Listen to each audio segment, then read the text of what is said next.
babies. Woo! I know what you're thinking. Why on earth would a chiropractor or a baby need a chiropractor? Excellent question. I'm glad you asked it.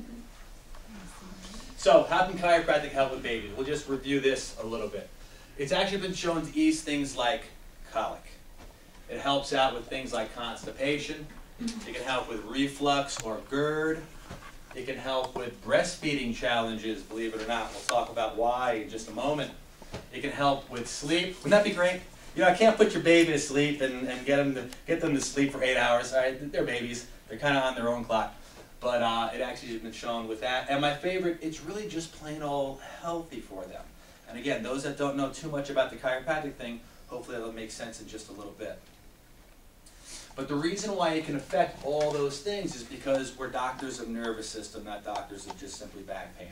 Right? And your nervous system controls the whole show. Whether you're 2 days old, 20 years old, or 92 years old, it doesn't matter. We all have spines and nervous systems that run the show. Every single day, billions and trillions of nerve messages get sent from your brain down your spinal column to all your different body parts, telling them what to do, how to function. If you have some misalignments in the spine, they can put some pressure on some of those nerves and affect the way those nerves work. We call them subluxations. Let's say there's a nerve that's coming down here going to the stomach. Well, if there's a misalignment in the area, it actually affects the way that nervous system works, so it might not get a lot of the messages from the brain to the stomach and the stomach back to the brain. So it might not produce the right amounts of hydrochloric acid. So that could lead to things like indigestion or GERD.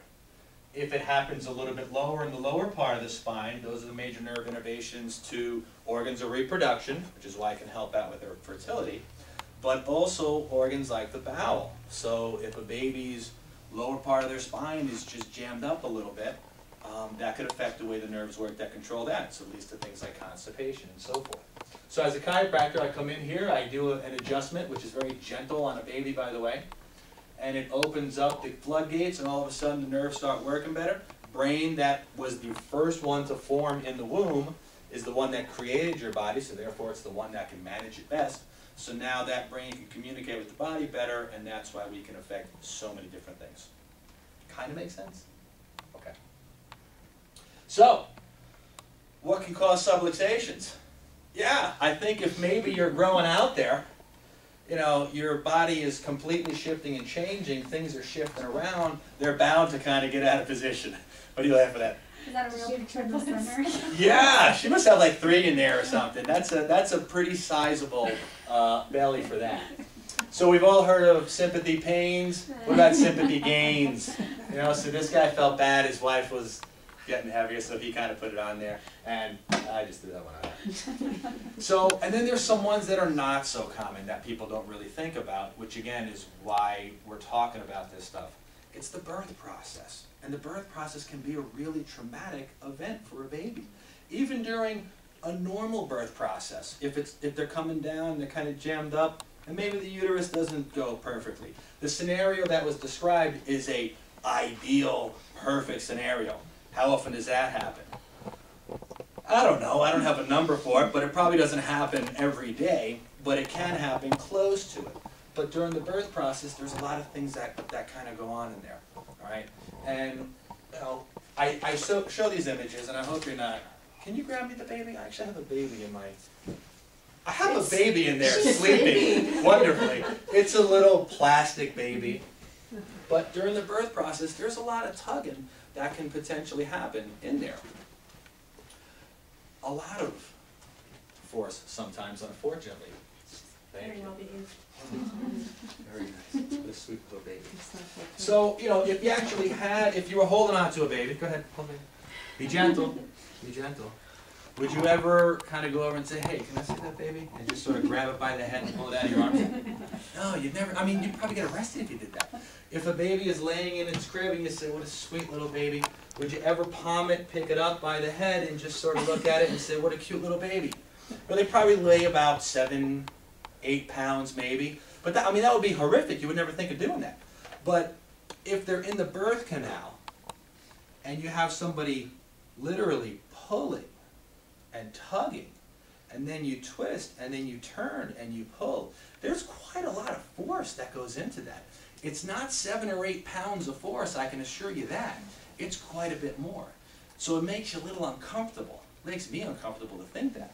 But when we take a look at this next slide, it's not too surprising to kind of understand. Dr. Abraham Tobin of the Harvard Medical School's pathology department goes on the record, and this was published in the Developmental of Medicine and Child Neurology, a very prestigious medical journal. But basically, the birth process, even under optimal conditions, is potentially a traumatic crippling event. Spinal cord and brainstem injuries occur often during the process of birth, but frequently escape diagnosis. One of the cardinal signs of respiratory depression is actually respiratory depression. So most people don't know this, and you shouldn't, but basically, when your brain turns into your spinal cord, there's something called a brainstem in there. And the brainstem is where your respiratory centers are. So if you're tugging, pulling, and twisting, and now you subluxate up there and put pressure on the brainstem, you might have some challenges breathing. So some infants get rushed to the NICU unit because they're not breathing well. You've got to resuscitate them. Your APGAR scores need to be nice and high. Part of that is, color of the infant, breathing, and so forth. So you really want to make sure that that upper cervical is just very well taken care of. He also goes on to say it's not common to stretch an infant's neck more than 1.5 times its normal length during what's considered a normal delivery. Yow! Yeah, that's pretty traumatic. So when people say you adjust infants, why? My baby's only like 2 weeks old. Why would I need to bring him to a chiropractor? Well, how was your birth process? Oh, it went fine. What happened? I had a cesarean, or I had this or that.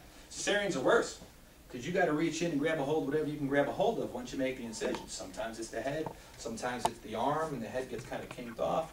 So, and you don't have the uterus pushing that baby out at the same time. So that's really a tug of war with that. So there's a lot of things that could potentially happen with an infant. And obviously, whenever I hold an infant, I'm always like, very, very fragile. Hold like this. Some moms kind of walk around, the baby's head kind of flops around. Might want to support that head because it's just flopping all over.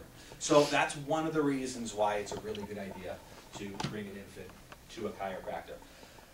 I do have a video, and I'll put it out there if anybody wants to see what probably your average hospital birth would kind of be like. It's not too long, but it might make you a little squeamish. But if you're all right with that, I'd like to show it to you. You be okay? Okay.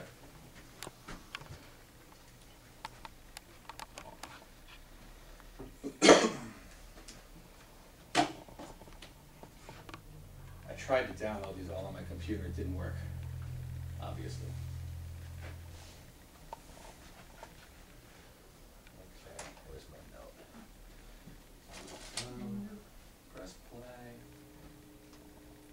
Where's this? Fast forward. Mechanical stress. Oh, look at it. Need to get to 5:45. Caused by obstetric inside the mother so that the shoulders can pass through. In this birth, the infant's shoulders are turning inside the mother in preparation to be born. But hasty and forceful management of the attending doctor is twisting the head in the complete opposite direction.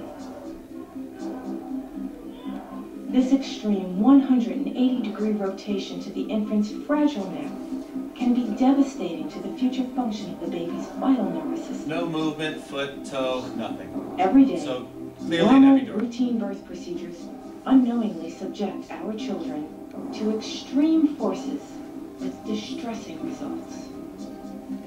Birth trauma causes spinal injury. I want to pause this for just a second. She said that basically the infant's head was turned 180 degrees around. And when there's a birth, and you can look at me, you don't have to look at there. When there's a birth, what pops out first? Head. Can you see anything under the neck? No. So if baby is coming out like this, and you're grabbing the head, you might think they're like this. I don't know. But twist, turn, pull, twist, and then lean. And that's what happens to this poor child. So the shoulder's way down here, the right one. The left one's up here, and you'll see when the child finally comes out that the head, the chin is way past that shoulder. So they made it through the birth process. They're alive. They're crying and screaming their head off like most babies do. But there's probably probably some significant trauma up there. That baby might get diagnosed with colic later on, but is it really colic? Maybe they got this nasty misalignment that's just so extremely painful that the only way they can communicate is to scream and cry at you. So it might just be some upper cervical stuff. So I'll play it and just watch very quick because the baby comes out fast and the shoulders just whip kind of around. Its consequence is the first subluxation. So The effect is lifelong impairment. Is it no wonder that our children's health potential is being stifled and choked? So I think I made the point. All right. So, I mean, I don't like to show it, but it's something you got to kind of see because it's considered pretty normal practice. And if you showed it, you know, to those that do a lot of hospital births, they probably wouldn't really. They'd say, yeah, that's pretty much kind of how things go. I see a lot of nurses in here, labor and delivery, and I ask them almost every time I get a new one. I say, I'm just curious, you know, how many times did you see a nice natural vaginal birth with no medication whatsoever? They say, never, maybe once or twice. So there's a lot of, you know, it's very medicalized, it's very procedural. So again, we're talking about obviously some options and choices in there, but you really want to educate yourself well on different options that are out there. So, let's see if we can bring this thing up a little bit now, huh? Here's the video. And if they made it through the birth process, by the first year of life, they estimate that probably about 50% of infants fall from a high place during their first year. So that clearly is some sort of trauma that can be going on there as well. It's okay. I'm here to help you. I'm here to save your babies. Colic, 316 babies with moderate to severe colic, 94% of them demonstrated good results within a couple of weeks of that. 25% showed great improvement with just one adjustment. All right. 132 babies with colic, an amazing 91% of parents reported significant improvements in just about a week. Now, I've never had a baby with colic, but it tears my heart out when I can't console my baby for more than 3 minutes. I'm usually like, Shauna, come on! You know, help me out here. I can't feed our child, and that's what he wants. So I can't imagine 3 hours, 3 days, 3 weeks continuing. That's basically your definition of what you need to have in order to qualify for the colic diagnosis. But is it colic? I mean, is it really just gas? Could it be a twisted upper cervical? You know, obviously the kid's crying, so his belly's going to be pretty sore and tight and tense. So just by poking on the belly, saying, oh, it's colic, you know. Or was it the broccoli you ate that passed to the baby? You know, there's a whole lot of other things that could potentially be a problem here. And it might very well be from the birth process. Asthma. Over 75% of patients with asthma said they benefited from chiropractic care. Why? Respiratory centers are located in the brainstem. Misalignments in that can stress out the respiratory centers and lead to difficulties or challenges breathing. That's why it can help out with asthma.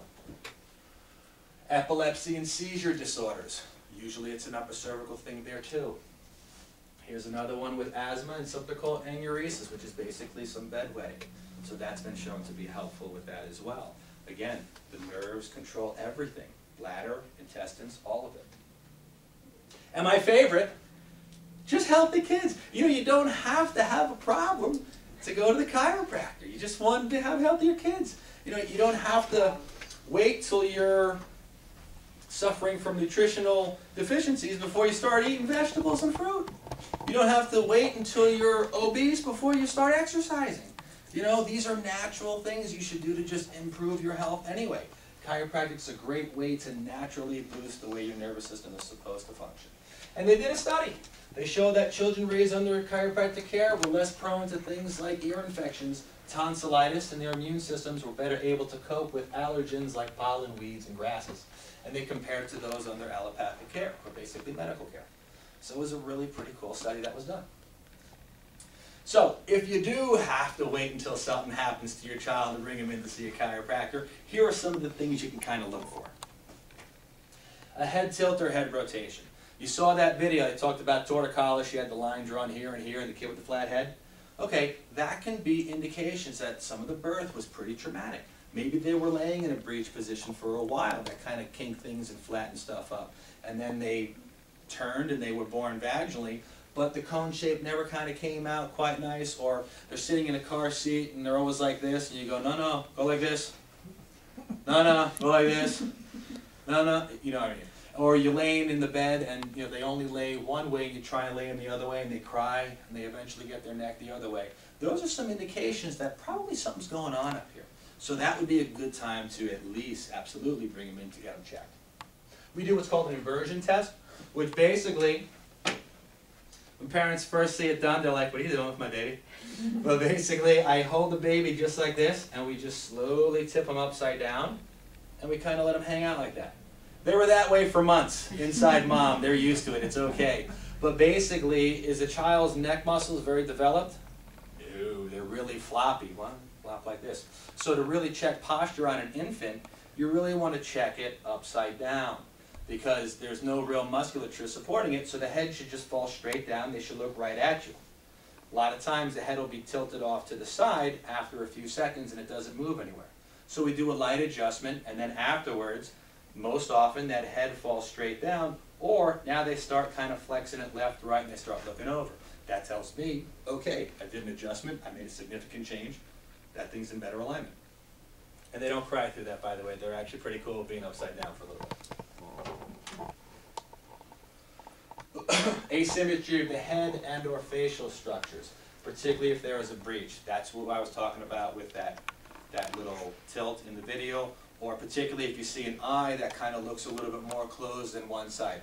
Or a smile, one smiles up, smiles down a little bit. Or some asymmetry in the face or something along those lines. We're not all perfectly symmetrical beings, but if there's something significant, like most of the side is kind of drooping or something, that's a subtle hint that something might have been going on as well. Difficulty breastfeeding. Baby prefers one breast over the other. All right. Sometimes they just prefer one breast. One breast produces a bit more, or it's easier to latch onto, or whatever. But if you have a baby that's breastfeeding on the left side, usually then the next time most people switch over and go this way. Well, if you have the cervical type misalignment and the baby doesn't flex well over one side versus the other, it's painful. So flexing in this position might be very comfortable. You flip them over, you try this position, it may be really uncomfortable. A good test to do would be just as simply, if this is the comfortable one, do more of a football hold. Try that. If it seems to work out well, okay, double test it again. Go this way, not doing well, do the football hold over here. Same positional thing. If it's still uncomfortable, it might not really prefer the breast, but it might just be that laying in that position is just painful. Or they may latch on for a little bit and come off after a minute and be like, oh my gosh, that was just killing me. But they can't say that. What do? They cry at you, okay? Or they might have a little TMJ thing. There might be some shifting in that during the birth process, which could affect that as well. Constipation, changing diapers. Caution, changing diapers. You know, there's blowouts, and that's not what I mean. But basically, if you have a baby and you go to change their diapers, most people do the old grab the double leg, roll them up, and then they tip up on their head, and they kind of jam up in here, and they sort of wipe around, pull out the old ones, put them back down, and there we go. Your major nerve innervation to your bowels is in the mid to lower part of the spine. If you're rocking them up really high and kind of squeeze them into a ball, you could be jamming up those areas. Or if you lift high enough, you could be jamming up the neck a bit. Both are nerve innervations to there. So the way I like to tell people to change diapers is basically reach your hand underneath with the old diaper still on, lift up, slide the new one on, drop it, open up, and try and clean the best you can like that. Roll a little to the side, wipe, pull the old one out, do another wipe, lay them back down, strap them up. There's going to be some blowouts, I know, you can't do it. So you got to do this once in a while. But after you do it, get in there and just do a light little massage. Circular motions along the spine, because whenever I check infants that are not going to the bathroom regularly, I almost always find a lot of tension in here, usually on one side versus the other more. So you want to kind of work some of those muscles, and even just loosening it up, sometimes that helps them right away and doesn't actually need an adjustment, but it's just jammed up too much. So that's my tip on diaper changing. Inconsolable crying. Is it colic? I don't know. It might not be. And tight fists. You know, babies are not supposed to be tense. They're supposed to be pretty supple. All right, when they cry, yeah, they do this. But when you have those tight fits, you should be able to really just sort of pry those fingers apart, stick your hand in there, particularly if they're sleeping or resting. But the kids that have a lot of tension and they're really pulled in a lot, and you try and pull them out and they just, boom, they go right back to it. There might be a lot of what we call duratension in that, and that's more like a spinal cord thing. Adjustments can help out with that. Craniosacral therapy can really help out with things like that. And that's a kid that's really he's really stressed out, or she. So that's something you definitely want to say, wow, you know, why are you so tense? So we definitely want to check something like that. And are adjustments safe for infants? What do you think? Yeah, of course. Most of the time when I adjust infants, they laugh, they giggle, they play. It looks like I'm playing with them because their spines are very easy to maneuver and move around. Unfortunately, they're easy to subluxate and unremove if you're not very supportive with them. So everything I do with an infant is done on the tip of my finger. Here I'm checking. This is my daughter, by the way. I can't use other patients unless I get a signed thing. I can't show you other patients getting adjusted. But here's Catherine. She's getting adjusted. I'm checking her mid to lower thoracics, which were actually fine. But she did need a little cervical adjustment. So there I am. Left hand is just lightly lifting on the head, while the right hand is just gently applying pressure to one of those bones in her neck. And after about 2 seconds, it just really just sort of slides right in. I check kids while they're in their car carriers coming in while they're sleeping. They don't even wake up for the adjustment. That's how gentle and light it is. It's not like adjusting an adult spine. Here's Luke getting his adjustment. What's up with that head tilt? Now, I was almost embarrassed to put this up there with chiropractic son. So anyways, even a chiropractor's kid gets misaligned once in a while. It's probably his mother's fault.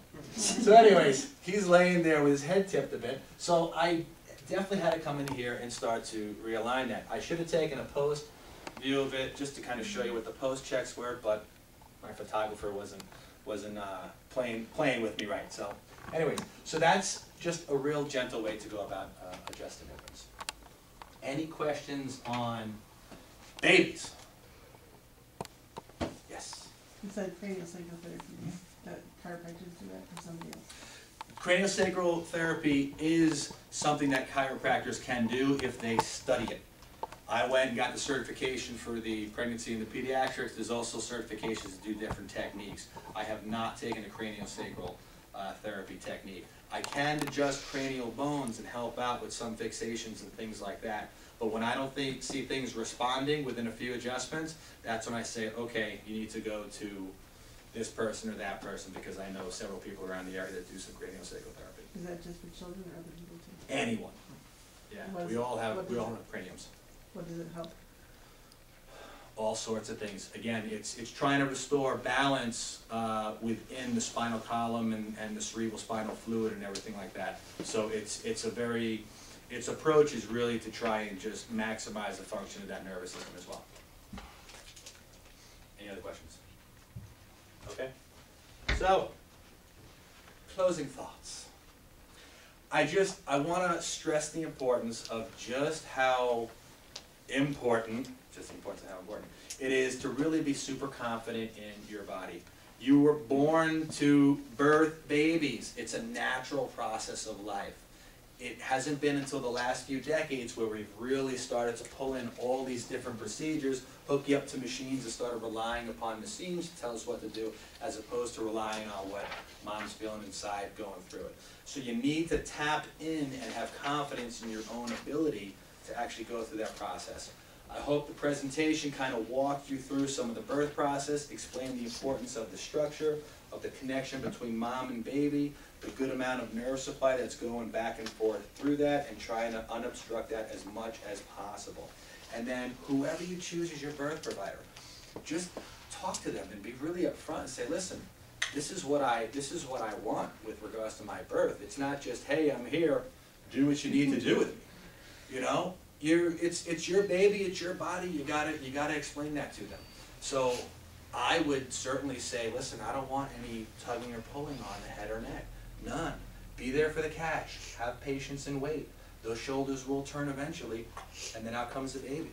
All right? But you just got to sort of kind of wait and relax into it. So that's what I want to leave you with is just really kind of have some confidence in yourself. Okay? All right.